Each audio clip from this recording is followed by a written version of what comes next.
Hey, I love therapy, and in fact, I've been going to therapy since I was around 6 years old. Though I talk about therapy a lot and may interview some therapists on the show on occasion, nothing that is said in this podcast should be considered a replacement for therapy. If you are struggling, I urge you to please seek guidance from a therapist because you are absolutely worth it.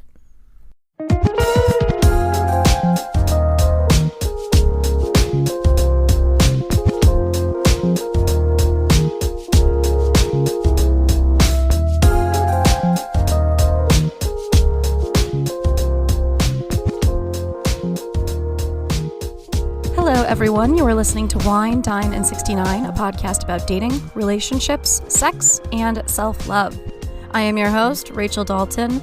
It is a beautiful spring day. It's the day before my birthday when this comes out, and I am on my lunch break at work, just enjoying the air. I wish I could record just like sitting out in the grass, but we're right by a highway, and the sound quality would be awful, and it might not be great even just from here. But I couldn't resist just sitting in my car with the windows down and enjoying this lovely light breeze that we have going here. The spring always puts me in a better mood. It is my favorite season. There's something about, I don't know, the world just coming back to life again.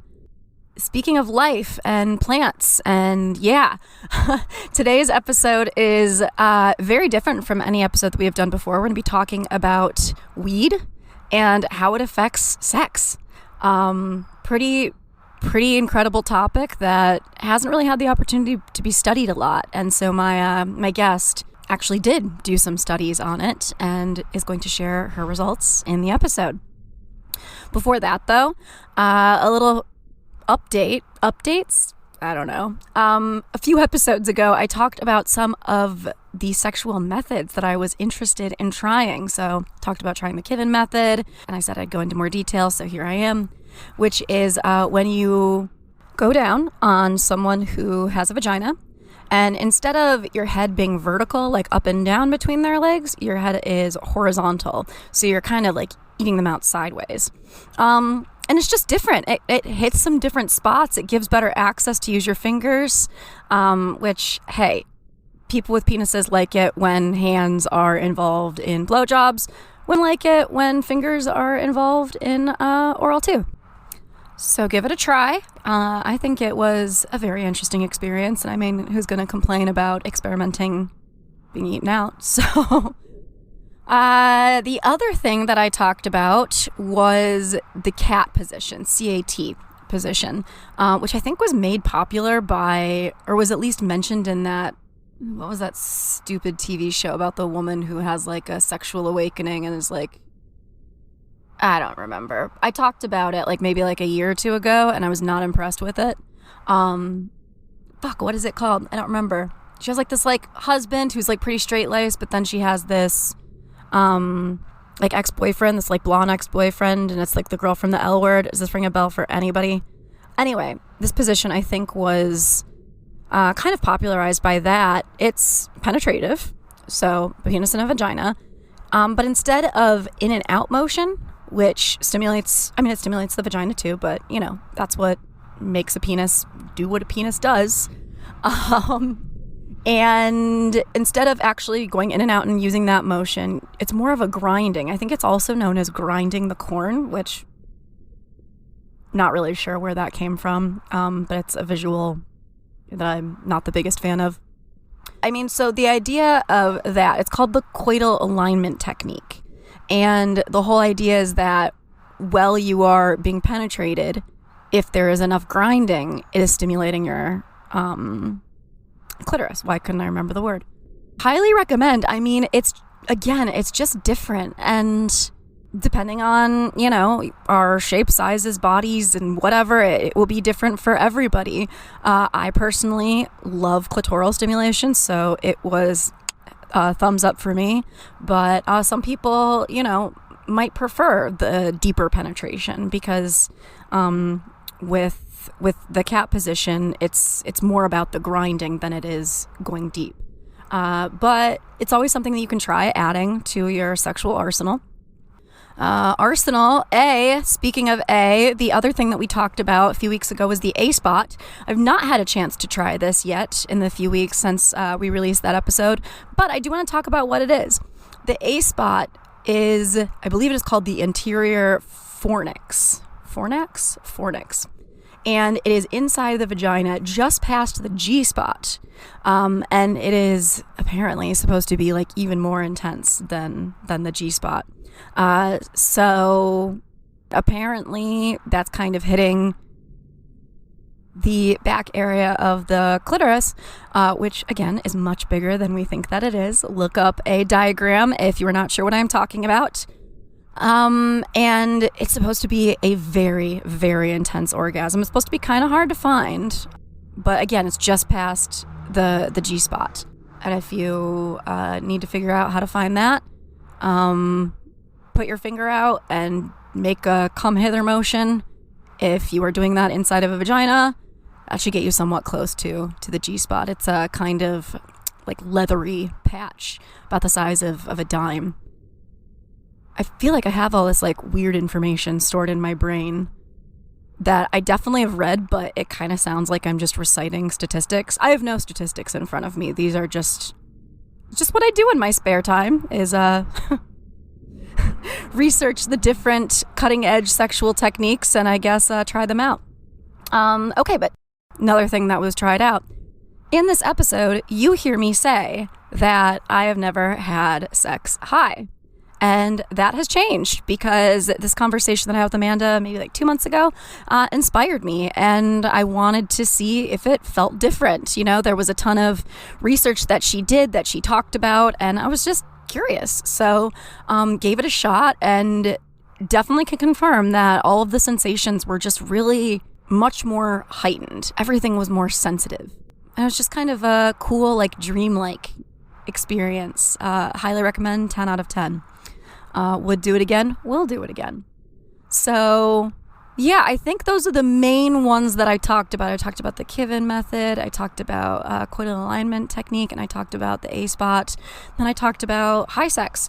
This is definitely not an episode for my family to listen to, so I'm gonna jot down a quick note that I should mention that in my social media posts for the episode.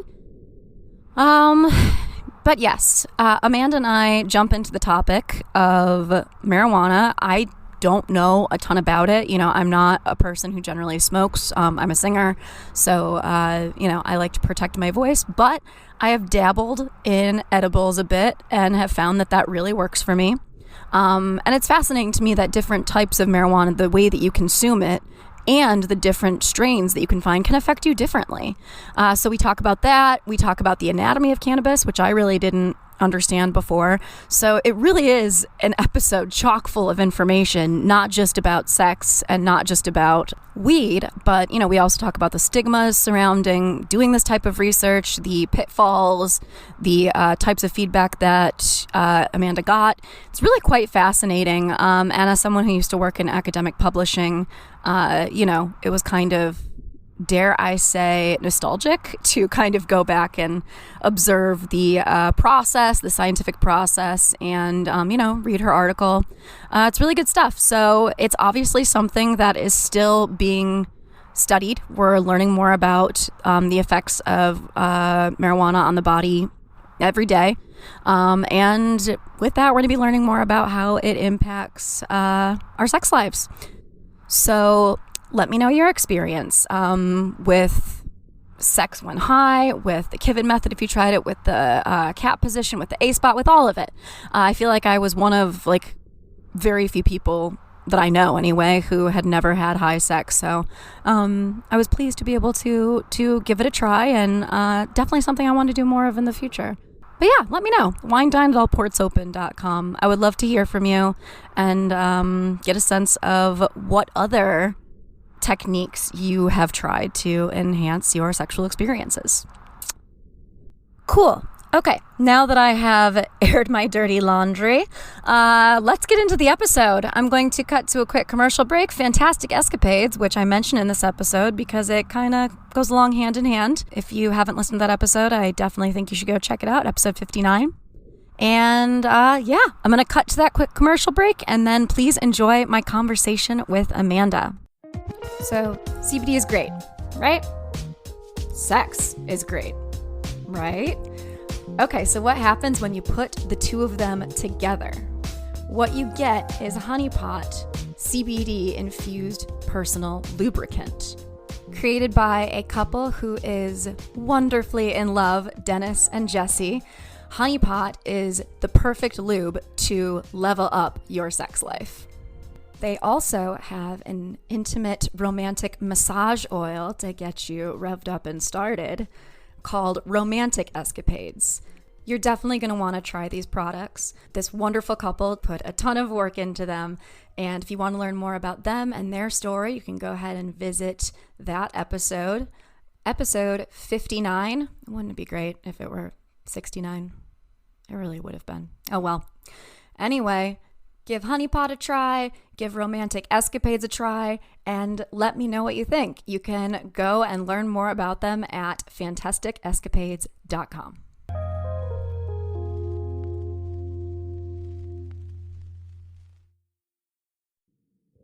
Hello, everyone. Welcome back. I am very excited to get into this conversation today. We're just going to dive right in because we're going to be talking about something that we haven't really talked about before, which is the relationship between weed and sex.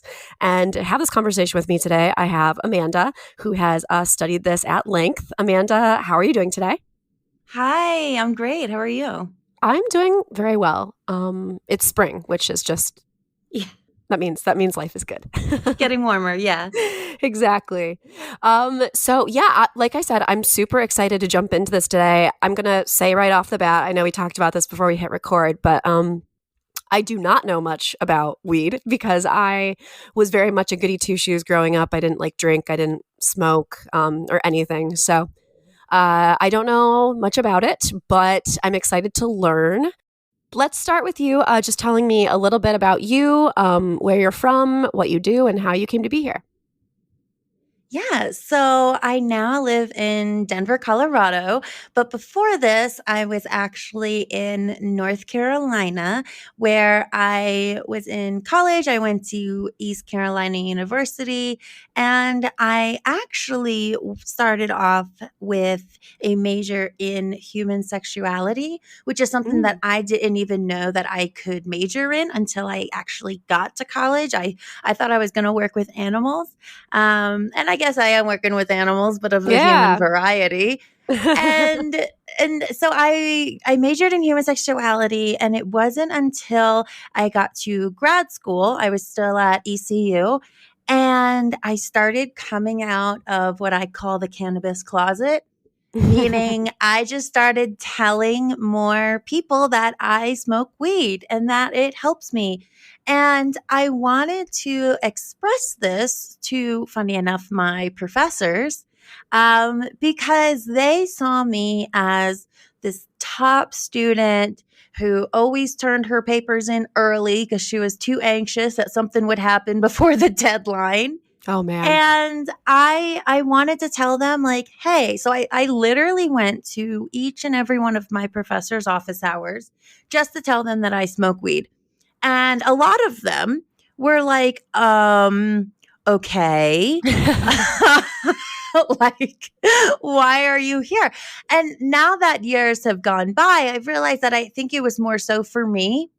And for me to show others, I can still be this top student that smokes weed and still gets her shit done and is still this intelligent, good student that still smokes weed. Because I think there is a big stigma, especially where I was in North Carolina. And so that's honestly how I got into weed and sex. I was already majoring in sex. And I started personally coming out talking more about cannabis. And that made me think I really love this cannabis topic and didn't know what options were out there, especially with being in an illegal state. And I remember thinking, like, okay, I'm on this human sexuality island, but I see this other island called cannabis science, and I need to build a bridge between the two.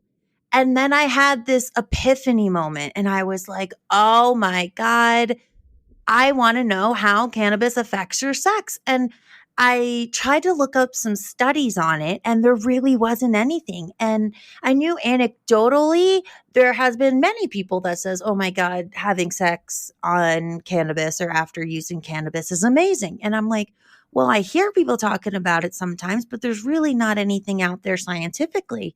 And that's Ah, how I ended up doing my master's thesis on how cannabis affects your sex. It was a large nationwide study. And that's how I got to where I am today. Long story short. Well, not oh, really short. no, I mean that was very succinct. We are like 5 minutes in, so you're good. No, I mean, and that what's so cool about it is, so I used to work in academic publishing actually, and so I was like on PubMed, being like, oh yeah, PubMed, like going on all of these things and being able to see. I mean, it's such a cool study, and like kind of talk to me about how you got that off the ground. Like, what was your thesis? Like, what was your abstract? And the different parts of the study, and like just kind of dive into it. Yeah, sure. So it's funny when I told my thesis chair, I have this amazing mentor. She still mentors me to this day. I look up to her so much. She was already helping me on another research study that I was doing that I actually started as an undergrad in rape myth acceptance. And we were finishing that up, and I told her, I said, all right, I think I figured out what I want to do for my thesis. And I told her I want to study how cannabis influences your sex. And I've always specialized in the human sexuality field, more so with sexual pleasure, Mm-hmm. orgasm equality, sexual satisfaction, things like that. And so I said, I want to know how cannabis influences those factors. And she said, all right. Sounds great. However, why don't we also maybe look at how other drugs influence your sex? Only because she was afraid that there wouldn't be enough out there to make a study solely on cannabis. And I said, oh I mean, no. when was that? Because there's so Yeah, much. yeah. So this was in 2017. Okay, yeah, I guess it has kind of And blown up in the last 5 years. I mean, even still, there's not a lot out there. There really isn't. A lot of the science out there is anecdotal evidence or something that might not be peer reviewed or have gone through actual scientific methods and Right. things like that. And so I told her when she said that she wanted to maybe look at like cocaine and how that influences your sex or heroin or I don't know, Molly. And I said, no, I said, I just want to do it on cannabis. I said, I really think that I can do this. And she said, all right, well, go see what's out there, come up with some ideas, and we'll meet again next week. And thankfully, I won her over with what I found and how I proposed this. And she was always very receptive to this idea. I didn't even know that I could study cannabis until I took a class in child development, and it was a course on um, child development from the ages of fetus to 18. And with me Okay. specializing, and then there was another child development too, which was 18 and up. Um, and so, me specializing in human sexuality, I had to make a presentation. Any topic, this is grad school, you can usually choose your topic based on what you're specializing in. But it had to do between the ages of fetus to 18. And I was like, I specialize in human sexuality. I mean, I guess I could do something on sex education, but I just like wasn't thrilled on any idea. And I remember this professor said, why don't you study? And I haven't told this professor, I don't know how she knew because I haven't told this professor that I smoked weed. This is before that. And I remember that she was like, well, Amanda, when I told her I didn't know what to study, she said, why don't you see how cannabis influences a pregnant mother? And I Mm. looked at her and I said, I can do that. And she said, yeah, why not? Because once again, cannabis being illegal in North Carolina, you don't even want to say the word. You're like, I might Right. get arrested if I say the word, and then they'll know I smoke, and then I'm in jail, and I would not do well in jail.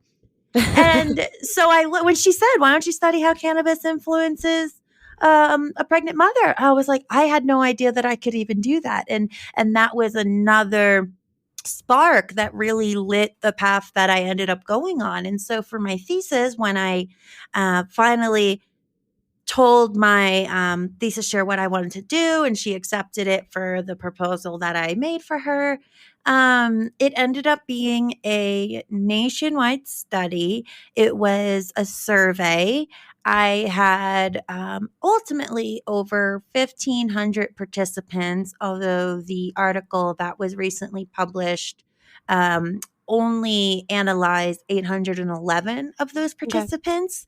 A lot of them, and this is funny, a lot of them would only do the demographic questions and then stop. So the survey was written as the first, like maybe 5 to 10 questions were demographic questions. So your age, your gender, have you smoked cannabis before?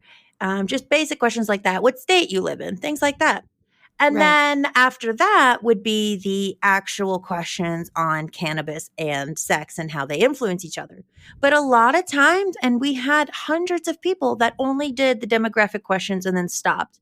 And me and my thesis chair were like, I wonder why. And then our ultimate realization was just people probably smoked weed and stopped the survey midway through. That was the only thing we could think of. We were like, well, clearly they are smoking weed right now and don't want to finish the survey. So, Short-term attention span, yeah. yeah, we were like, all right, that's fine. And so the study that was recently published, it had 811 participants, which is still a really great number of people in a sample size. Mhm, And definitely. we found really great evidence to support that cannabis can enhance one's sex life, one's sexual functioning, and one's overall sexual satisfaction. So, this is really something that hasn't been done before. And I'm really proud to have created this study. I never, ever thought that I would ever be published like this in a peer That is so reviewed cool. journal. Yeah. That is so, so cool. Yeah, congratulations. It's a Oh, huge accomplishment. thank you. Okay, well, I kinda wanna jump into the anatomy of cannabis. If you'll I mean, probably so many people know this, but like I said, was like a goody two-shoes growing up in Michigan. Um, which it's actually funny because, I mean, just as just like a side story, weed is now legal in Michigan. It is not Woo. legal in Pennsylvania, where I am now, but it is legal in my home state of Michigan. And for the past like 3 years, I think, whenever I go home for Christmas, my youngest brother and my dad and I go to the weed store together.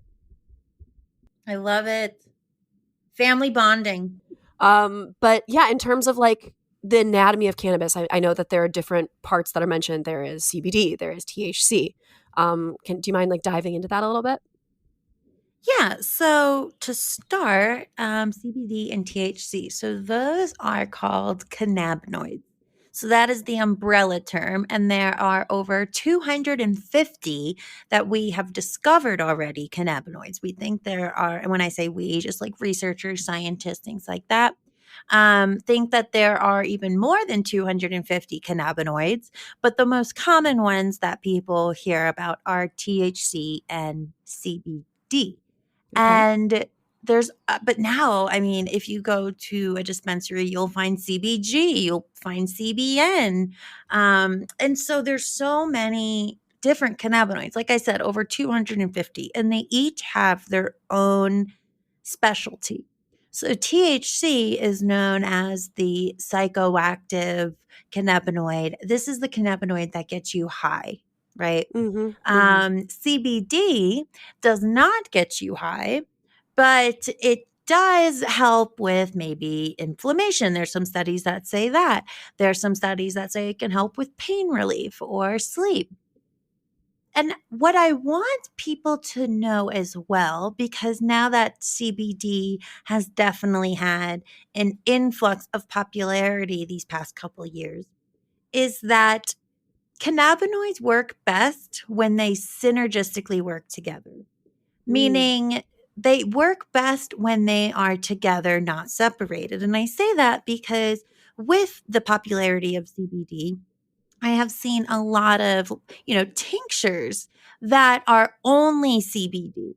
Yeah. And while that does have some benefit, it does not have the same benefit as if that CBD also still had even just low amounts of other cannabinoids. So that is the difference between you'll see CBD isolate, which is just CBD by itself. And then you'll also see full spectrum or broad spectrum. And that just usually says whether or not there's even just a touch of THC in there. Because even if there's only, let's just say, a 0.3% of THC, some people are like, absolutely not. I do not want that, which is totally fine. There are reasons, and such as drug tests, for work. Sure. But there is still that broad spectrum CBD where you can still get the benefits of all the cannabinoids working together. Maybe not all of them, but even multiple cannabinoids working together without that THC component for maximum benefit. Sure. Okay. Makes sense. I'm with you so far. All right. So we have the different cannabinoids. Mm-hmm. And so that includes, I mean, like you said, it's not just CBD, it's like THC and everything else. Yep, now over 250 of them. It's insane. Yeah. We only know of like 4, like the majority of the human population could probably list CBD, THC, and then those that are more regulars could probably say CBG and CBN, and then the other 246. Right. There's a lot. Yeah. Wow. Yeah.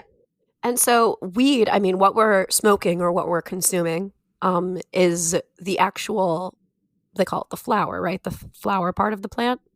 Mm-hmm. Yep. So the flower part of the plant is what people smoke. They grind it up. They'll put it in a joint, a bong, a pipe, whatever their method is. And then form being flower, dab, or concentrate, edibles, tincture, things like that.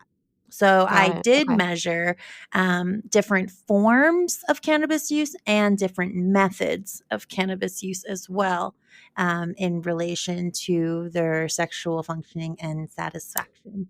That's what I want to know about. Like, what Yeah. makes the most difference?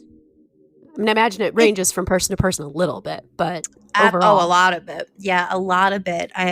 It definitely depends person to person in terms of their overall cannabis use, their cannabis tolerance, their personal preferences. There's a lot that goes into it. I will say majority of my sample size did smoke flower Okay. or use concentrates or edibles. Those were the top 3. Sure. I did find that there are some people that know about cannabis or weed infused lube, which is something that I personally love to educate on because majority of the population does not know that cannabis lube exists. And so a part of what I do is actually teach people how they could make it at home with their own cannabis flower. So that is really exciting. But they do have cannabis lube. So for those people that don't want to feel a head high, but still want the sexual benefits of cannabis, they can use cannabis lube. And it's what I call a localized effect, meaning similar to how it would be if you used a cannabis infused lotion on your elbow to help with pain. It's the same thing to where your fingers aren't going to feel it if you put it on your elbow. Your head's not going to feel it if you put it on your elbow. Just your elbow's going to feel it, right? And so it's the same thing for if you use cannabis infused lubricant and you're just going to feel it there. And so you're not going to get the head high, but you're still going to get the pleasure satisfaction of the cannabis.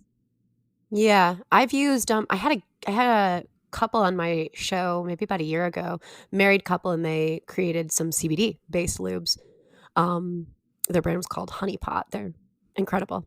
Mhm. But the other thing that I've used before and that I actually just used recently, have you heard of O-Shot? I've heard of it. Tell me more. Yeah, O-Shot. I always record in my bed, so like I'm sitting literally next to my like sex drawer. Yeah, it's Perfect. O-Shot for women CBD arousal oil. You like it says shake well before using, massage 3 or 4 pumps onto intimate areas, and effects are felt within 5 minutes. Now, is this just a CBD product? Yes, it's CBD arousal oil. It doesn't look like it's 20 milligrams of CBD per bottle. Okay. Looks like. Now my experience, 0% THC, 100% edible. Okay. My experience with that, because I have such a low tolerance when it comes to I have a very high alcohol tolerance, but a very low tolerance when it comes to cannabis. But my experience with it, somebody was like, "Oh, what's it like?" And I told them it's like somebody's eating me out with like a menthol in their mouth. Love it.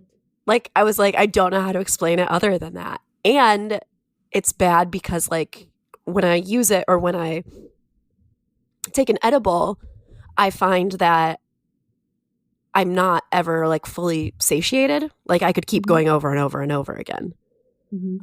So I'm like, I don't know what's going on with me and that, but it's kind of fascinating how it does have that impact. Well, I can say that you are not crazy and you are not alone, first of all. And my study did show that cannabis does influence and enhance your sexual desire. So you want to have sex more when you use cannabis-based products, whether it's a lubricant or ingesting it.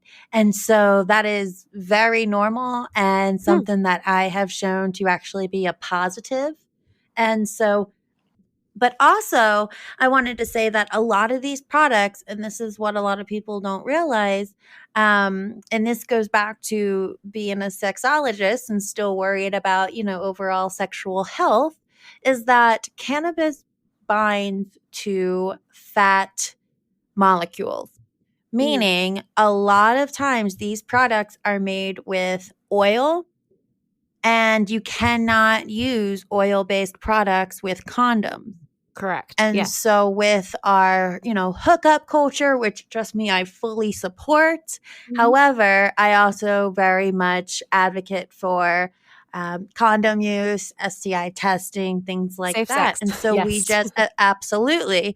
And so we just have to be cautious and knowledgeable on the fact that these products are great for sexual pleasure, but are not great when used with condoms. Yeah, it's kind of a shame that like it's safe sex in the form of like condoms, like barrier protection, and this practice of using cannabis and sexual pleasure that kind of don't go together very very well.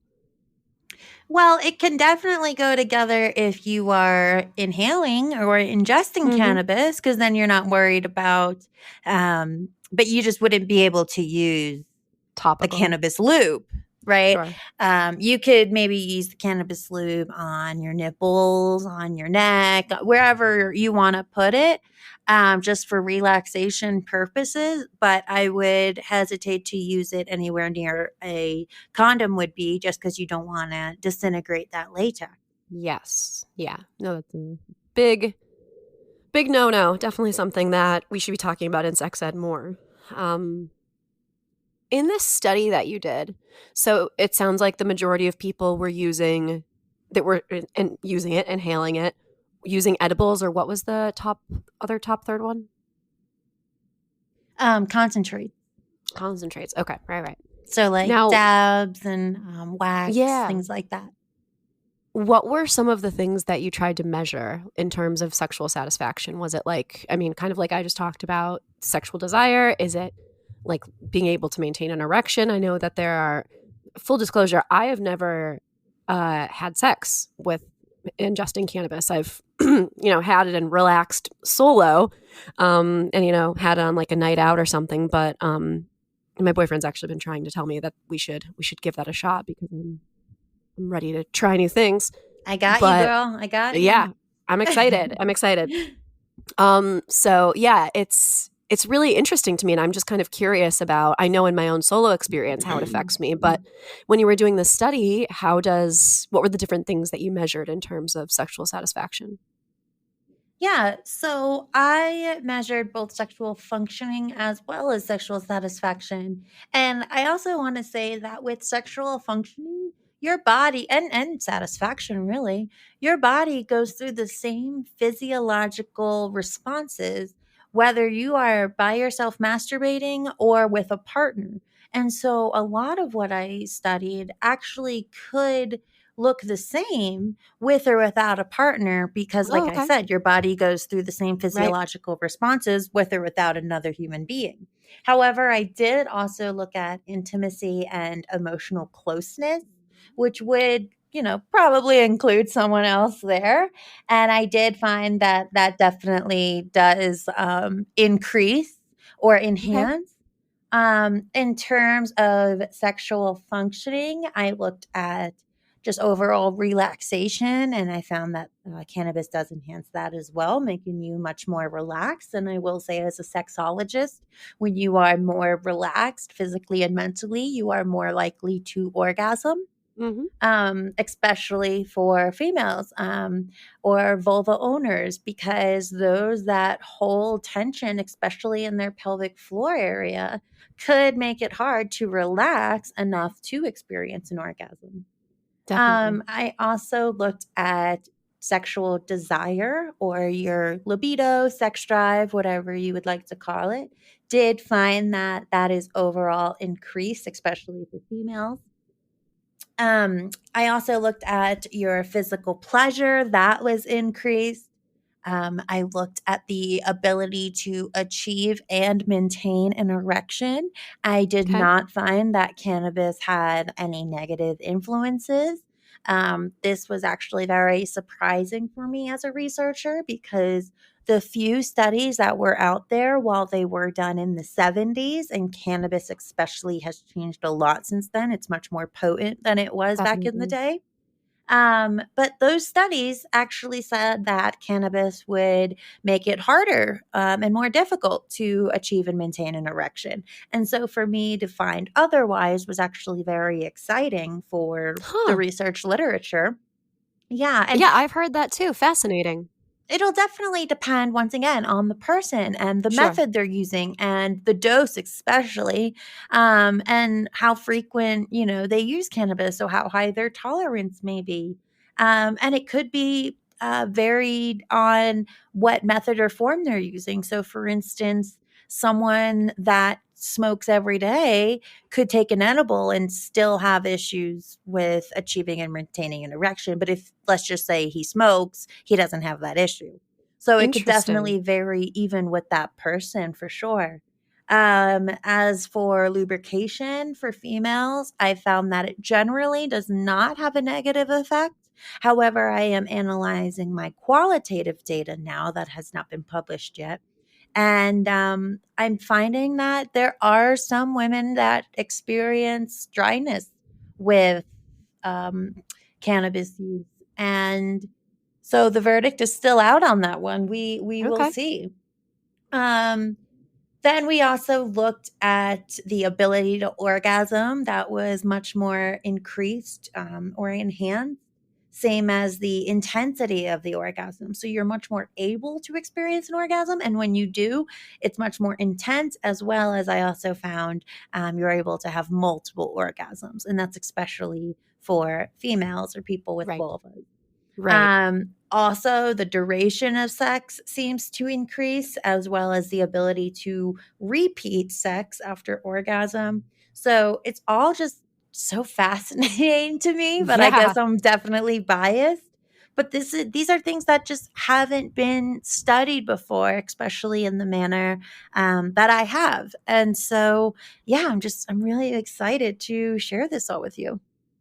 Yeah, that's incredible. And I mean, I think a lot of people are like, maybe not. I'm just like, I want to hear the orgasm bits. Like, what's that like? Because I think the overall the overall trend, I guess, that's probably not the right word, that I've understood about weed and sex is that for women, it's supposed to like enhance things quite a bit for people who have vaginas. And for people who have penises, it can be a lot harder to get to orgasm. But once you're there, it's like the most insane experience ever. Was there anything to like back that up? There definitely is. But once again, overall, it just seemed, for my participants at least, a positive experience. I can also say that I researched sensuality and how that influences Mm-hmm. by cannabis use. So sensuality meaning like your five senses. And I did find that touch and taste were with taste being greatly increased or Oh, I bet. enhanced, and touch as well. And if you think about it, you use taste and touch a lot during sex, and those are Mm-hmm. very important senses during sex. And so, for those senses to be enhanced by cannabis use, that was also really exciting to find. That is so cool. And have you found that like different, you kind of talked about like the different forms that people took. Like, is it different versus an edible versus smoking versus like a concentrate, like what people experienced?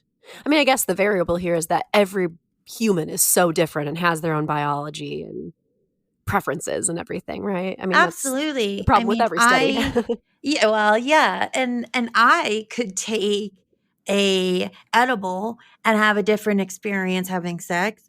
I could take a dab, and this is just for me, and Hmm. have a different experience, or I could smoke a joint and have a also different experience from when I had the edible or the dab. And so this goes back into not only personal preference and tolerance and things like that, but also personal research, I like to call it. Whereas, all right, so let's just say I take an edible wanting to increase my sexual pleasure. I have Hmm. to know that with an edible, that's going to take between 1 to 2 hours to fully kick in. And That's so I true. have to adjust for that. Some people that may not have taken an edible before might not know that. And then a lot of times we find people taking more than what they need to because they don't feel it within 5 to 10 minutes. Yeah, that's Same definitely true. thing with if I take a dab of a concentrate, I have to remember that those are much more potent than a joint may be. And so you want to make sure that you are careful with that. You don't want to have a negative experience, especially if you intend to have sex shortly after. So it's just different things like that. I love to recommend to the couples that I work with to maybe smoke a joint or a pre roll together as a form of foreplay, right? So Yeah. take it into the bedroom with you, even on the couch, wherever you feel comfy and free, and just smoke it together and maybe blow some of the smoke in your partner's mouth. I mean, you can Hmm. definitely have fun with it and learn different creative ways to experience cannabis and use it in a way of a form of foreplay. Because I also think foreplay is so underrated. Oh my God. I was literally just having this conversation with my partner last night. We're like, why? We're talking, I mean, this is just my own diatribe about how, people who have vaginas really do need so much more foreplay Oh my God, than you yes. think that they do. It's like a And so we were crock talking pot. about You this. need to start 12 Yeah. hours earlier. Yeah, I mean, foreplay starts the minute after you've just orgasmed from your previous like sessions. The Beautiful. That's clock a just beautiful. I want to quote that and hang it right in front of me. put on like a cross stitch. Beautiful. Beautiful. Yes, I will pay top dollar for that. But like truly, like, and they say, a woman's biggest sexual organ is her brain. And so Mhm. foreplay isn't just the physical either. It's the emotional. It's the helping with the mental and emotional load. I mean, we could Yeah. go on. No, But yes, absolutely. foreplay is Absolutely. incredibly underrated. And I think it's also funny of the difference. people, especially males and females, see of what foreplay is. So, like you said, foreplay starts the minute after you had your last orgasm, Yeah. whereas a lot of males just think foreplay is the 15 minutes prior to insertion of penis. Right. So it's a big, big difference and disconnect of the interpretation of what foreplay even means and what it is. Right. And it definitely varies person to person, but it also greatly varies gender to gender. Yeah. And there's definitely different types of desire too. There's spontaneous desire and there's reactive desire. And, as a general rule, again, we're generalizing here. That's important to say. As a general rule, people with penises are more spontaneous. But people with vulvas have a tendency to be more reactive. It's not just, you wake up and you have a boner. Like, that's not how we roll. So, yeah. But anyway, that's a diatribe going off of foreplay because I've had this conversation so much. I feel like listeners are probably tired of it, but I'm not. So I'm not either. I'm just getting started. I'm getting warmed up. Yeah, right. Well, okay. So there are different strains of cannabis. Did you find that in addition to the different ways of ingesting it, that different strains had different effects? So I will say that when I talk to clients, work with clients, I always recommend, especially for novice users, to start off with a hybrid strain. Okay. And that is just because sativas make you kind of hyper. It's almost like a cup of coffee in cannabis form. You still feel high, but you're like high and ready to go on a hike, right? And then there is indica, which a lot of people remember as saying couch, meaning this is the one that makes you sleepy. This is the one that helps with sleep aid. This is the one that makes you turn into your couch and eat the entire bag of Doritos. Okay, that's what an indica does. They're both beautiful and lovely in their own way, but a hybrid is great to ensure you're not going to be too bouncy, too jittery. You're not going to fall asleep on your partner, and you're still going to be able to enjoy that moment. But I will say for some people, it also takes experimenting with different hybrids. There are hybrids that are leaning more towards the indica variety. There are hybrids that lean more towards the sativa variety. And me and you could smoke the same joint of the same hybrid and have two completely different reactions. It could make you sleepy, and I'm like painting Jesus on the wall. Oh gosh, now I want to have that experience with you. I'm ready. Yeah, so it definitely, Amazing. once again, varies person to person, even if they're smoking the same strain with the same cannabinoids out of the same bong, you can have completely different reactions to it. You got to find your own personal Goldilocks of hybrid. Exactly. And that is why I always recommend just experimentation, doing your own personal research, what works for you and what doesn't. So you might learn after a little while of experimenting that edibles might be too strong of a full body high for you to enjoy sex, but maybe having a bowl 5 minutes before or during foreplay works the best.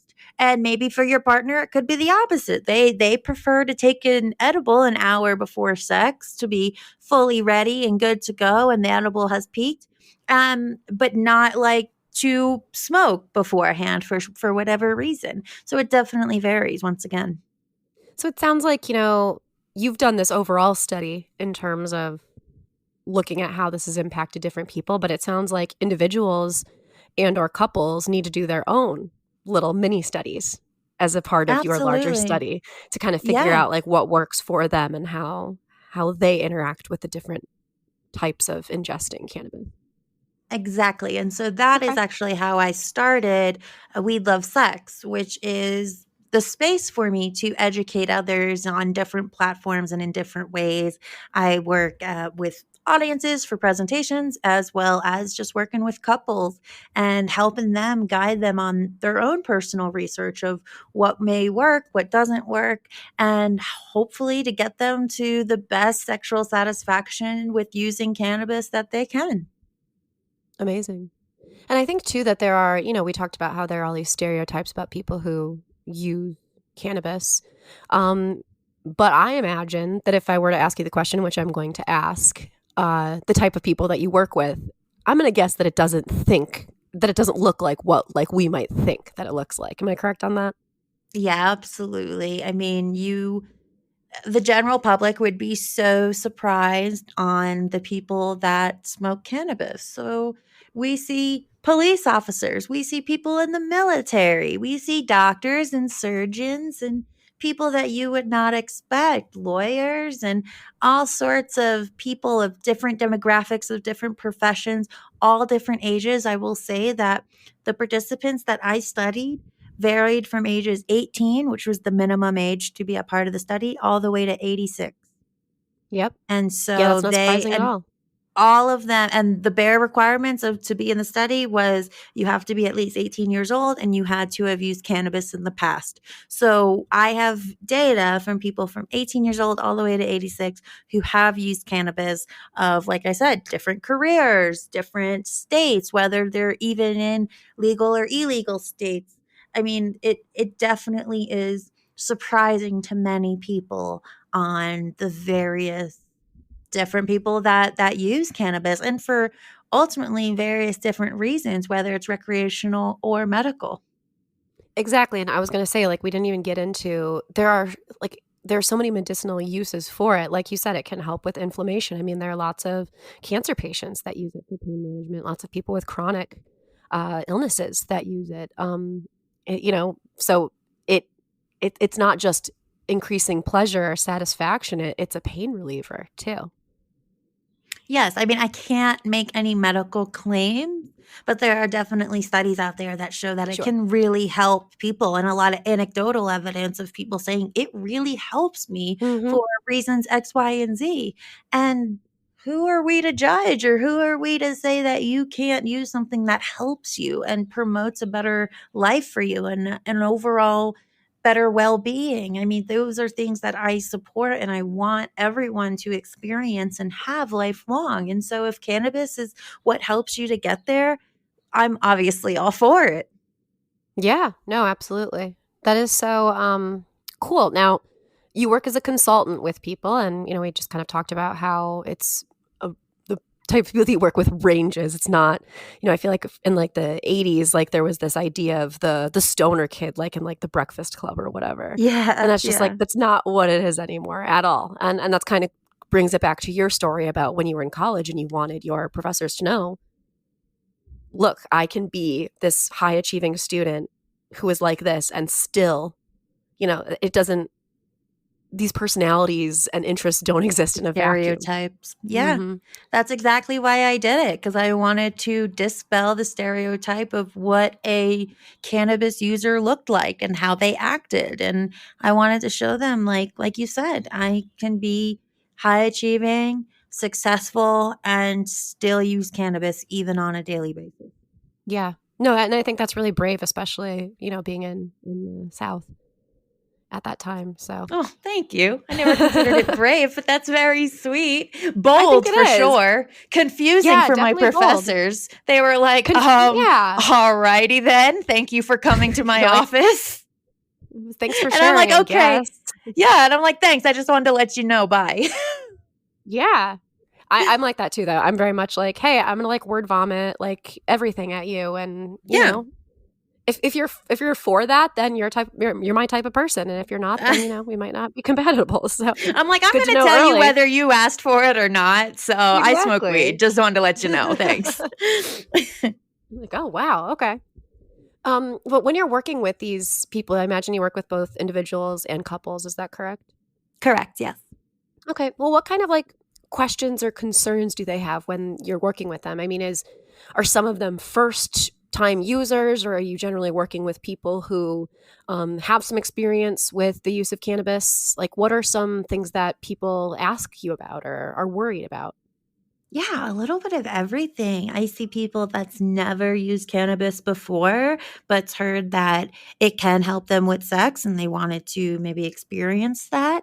I've had people that are lifelong cannabis users, but maybe want to learn how they can use it to enhance their sex life.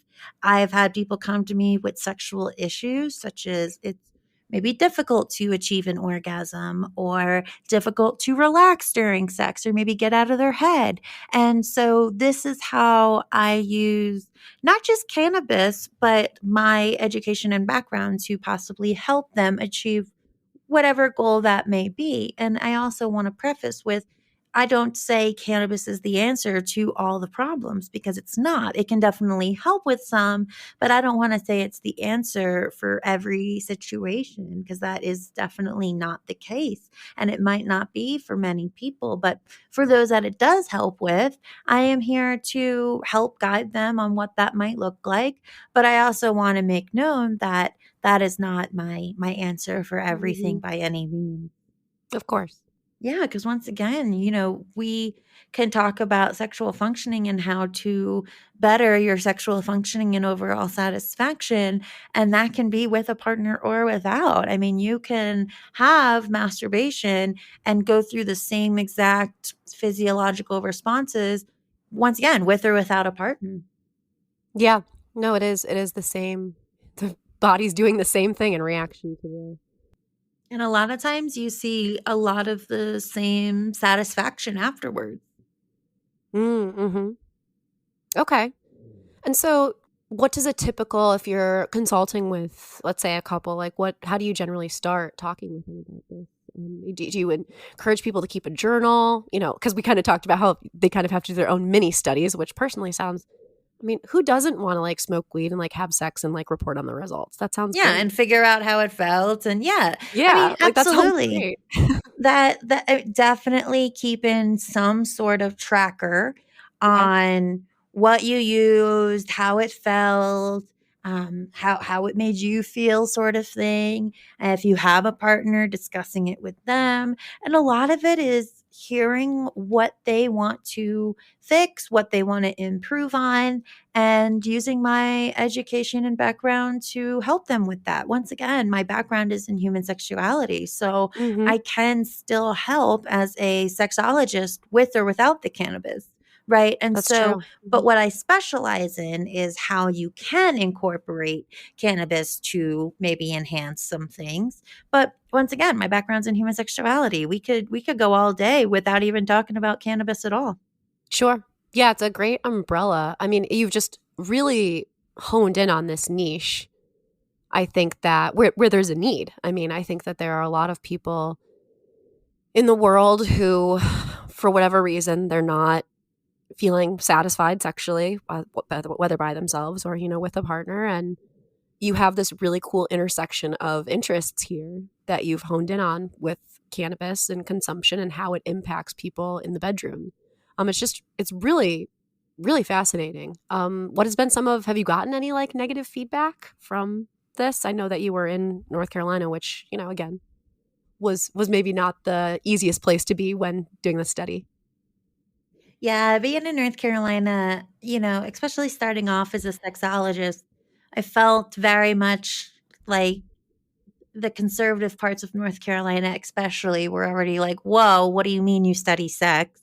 And then I got to Right. grad school and sprinkled on On cannabis. top of it, you're like, I'm studying sex and I'm studying a drug that's Yeah, illegal here. we're like, all right, what's going on? You need to go to church. So it's definitely been, a storyline to say the least. But I will say that a couple weeks ago, Vice actually wrote an article about me and my I research. Well, saw mostly that. Yeah, about my research. Yeah. And so, wow, you saw that? Thank you. I did. Wow. Yeah. Okay. Oh, am I famous now? Is that what's happening? And I will say, I saw that they were posting about it on their Instagram.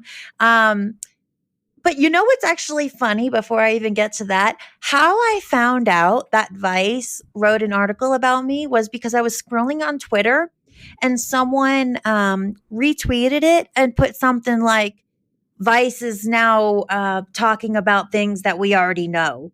And it was a screenshot of Vice, their article on cannabis and sex. And I said, oh my God, like, is that me? Like, is that my research? And someone Wow. hating on it? And that's how I found out. They didn't even talk to you to do the No, research? no. Huh. They just must have found my PubMed article and just ran with it. And so, which is funny because I'm as I'm clearly reachable and able to do Right. interviews, but it's okay, whatever. I'm not mad at Vice. But yeah, it was someone retweeting it on Twitter and talking hate, talking smack about how evidently everyone knows this. And I was like, oh my God, is that my research? And that's actually how I found out that Vice did an article on me, or my research, I should say. But I will say on that, so then I went to Instagram and saw once again a Vice post on the article that they're trying to promote. And I was reading the comments and I was baffled by how many people commented multiple times, just things like, we already know this. And they kept saying Vice is running out of things to talk about. And I was so baffled because they are all going off of anecdotal evidence. I was literally right? just going to say that just because you have your own personal experiences like this, or you've talked to a handful of people, that doesn't mean that you need to study things for them to be able to be proven. That's what the scientific method is. Yeah. And that's what I was so shocked about, is not necessarily hate for the study, but many people just thinking this is old news. And I was so baffled because I was like, little do you know, I'm one of the first and only people to study and research this and get this in a peer-reviewed journal. This is not like me just walking around the neighborhood talking to random Joe Schmoes about their cannabis and sex use. So I was very baffled. It was humbling. That was probably the first time that I've ever heard such hate on my study, because I usually get pretty great positive feedback. But it was online. Those, what do they call them? Internet trolls. The trolls, yeah. The trolls. That was my first taste. I usually don't post much on my social, especially my personal social media. But when it came to this, I was like, my God, this is humbling. I can't even imagine if they were coming after me as an individual. They were only coming after my study, and I was still hurt. I was very hurt. I was like, my God, you guys know, what do you know about the scientific literature on cannabis and sex?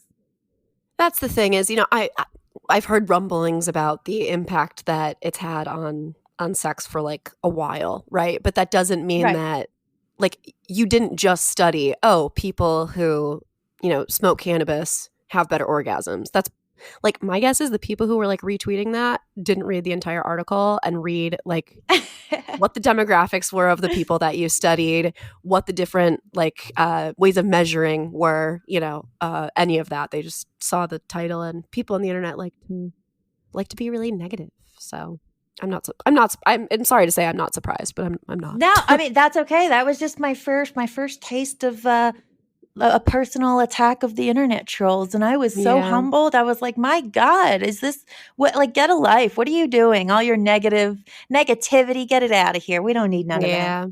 Yeah, you're trying to make people's lives better. Yeah. I'm doing the Lord's work over here. Yeah, right? But I imagine most of the feedback has been positive. Yeah, absolutely. It's all been very positive, especially now that I live in Denver, Colorado. It's definitely much more open and accepted here. I don't feel like I have to walk on eggshells with who I tell. And it's just all really exciting of what I do. And I'm still analyzing my data. And so I'll be coming out with a couple more studies with more specifics on how cannabis affects your sex. This was just the quantitative data that I was able to analyze and publish on, but I still have a lot more data to work through. Yeah. That's exciting. That's really exciting. I know. I'm very excited. Thank you. Well, before we tie up, are there any like last things that we kind of didn't touch on that you want people to know? Fun facts that you came across in your work? Anything, that you want people to leave knowing about this and about your work? Girl, I'm just full of information and can talk for days. You tell me, what else you want to know? I don't know. I guess I did I miss anything? Like, did I miss any big points that, I should have touched on? Nothing's coming to my mind. No? No, Okay. no. Good. Like I said, though, I could talk for years on this. So you just come up with a topic and I'll go. Amazing. I'll just be like, oh, talk about the weather, I'm ready. How cannabis influences the weather. Go. I mean, I imagine it really impacts like our perception of. Absolutely. Absolutely. You think days are sunnier. You think the wind is windier. The grass is greener. Yeah. I mean, I guess, what I guess I want to end with is kind of talking about the legal battle that we're fighting. And it's a very serious thing to end on, obviously. But like, what are your thoughts on that? And what can we do as Americans and people who can vote to, make weed more accessible for those who need it for pain management, like we talked about, but also those who, are using it for pleasure or recreation because, I think it's been studied and it's pretty clear at this point that weed is not as dangerous as DARE would have us believe that it was. Right. Yeah. The war on drugs is hopefully over. I mean, obviously, I would love to see cannabis legalized on a federal level, right? Mm-hmm. What a lot of people don't realize is because cannabis is not legal on a federal level, it makes research very, very, very hard to study. Right. And that is why my study was a self-report survey, because I can't just study people having sex after smoking weed because cannabis is not federally legal. It would make cannabis science much more extensive if we could actually study the plant and how it actually affects us, not just on a self-report basis. But with that said, with each state having their own laws on whether cannabis is legal or not, that does not stop someone from being able to contact me and learn and do a consultation with me in whatever form that works for them and what they want to know, because I do not care if you are in an illegal state and still want to know more information, because that does not stop me that you're in an illegal state. I am here to help you. No, it's information. Absolutely. And I'm just here to educate, and what you do with that knowledge is up to you. Amazing. Well, and I think I'll link your article. It was published in the Journal of Cannabis Research just earlier this year. So I'll definitely link that in the episode notes. But other than that, where can people find you, read more about your study, your work? And, if they are so inclined, sign up for a consultation with you. Yeah, so you can find me at weedlovesex.com. And I am also on Instagram, Twitter, and Facebook under Weed Love Sex. Instagram, Twitter, and all of the stuff. Facebook, Twitter. Okay.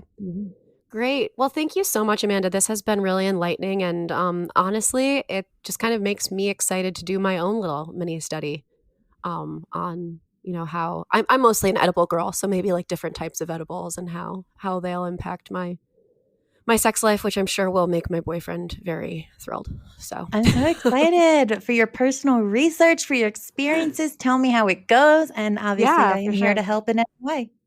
Awesome. Well, thanks so much, Amanda. It's been really enlightening. And thank you, everybody, for listening. You have been listening to Wine, Dine, and 69. I am your host, Rachel Dalton, and let's keep talking.